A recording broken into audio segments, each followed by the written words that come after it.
Welcome back to my channel. My name is Cecilia Fitz, a cosmetology instructor and training and development consultant. If it is your first time, I would like to welcome you to this channel. This channel is devoted to teaching you everything you need to know about hair.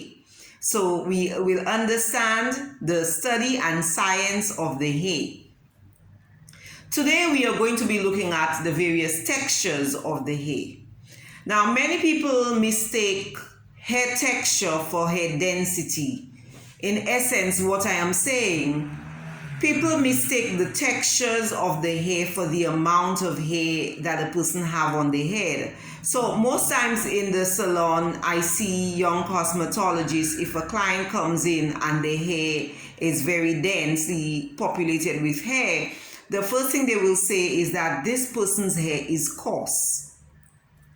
The only way you can safely check the texture of the hair if you are not used to working with hair is by doing what I call the white paper test. So you take a white piece of paper, and in one of my videos I'll actually show you how to do it. You will take a white piece of paper and you will pull one strand of hair over this piece of paper. That way you can visibly see the size of the strand of the hair. So hair texture is determined by the size of the strand of the hair, or the diameter of the strand of hair.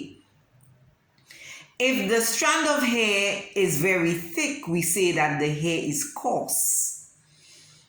If it is a little less than coarse hair, we would say that it is medium texture. And if it is very fine, then we say that it is fine texture hair.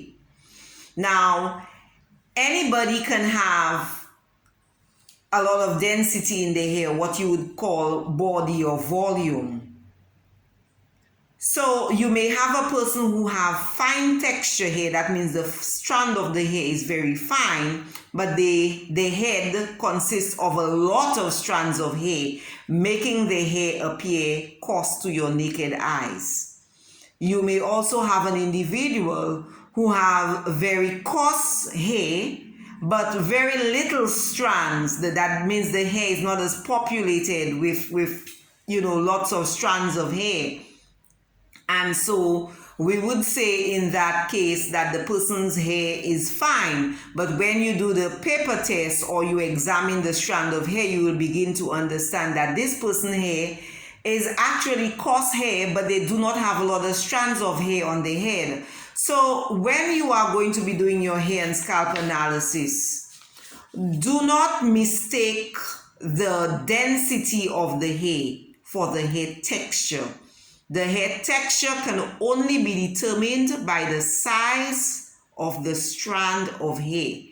And the density is the amount of strands of hair per square inch. So I will repeat that. The size of the strand of hair determines the texture of the hair.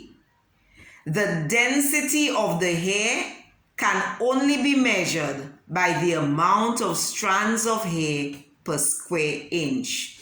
So we have three major types of texture. We have coarse, medium hair, and fine texture. And so when you will be doing your chemical services, you always want to follow the manufacturer's instructions as it refers to the right strength of chemical as it refers to the strands of hair. We know most times for coarse hair we use super, for medium hair we use our regular, and for very fine hair we use mild. But that is likely to change based on the porosity of the hair, and in our next video we will be dealing with the porosity of the hair, when it is safe to work on a hair using chemicals and when it is not, and how we can treat hair that is porous to bring it back to normal. So I'd like to thank you for spending the time with me in viewing this video. I hope the content was helpful. If you like the content that you see and hear on this video, feel free to share, subscribe, and like. I'm looking forward to seeing you next time. So goodbye for now.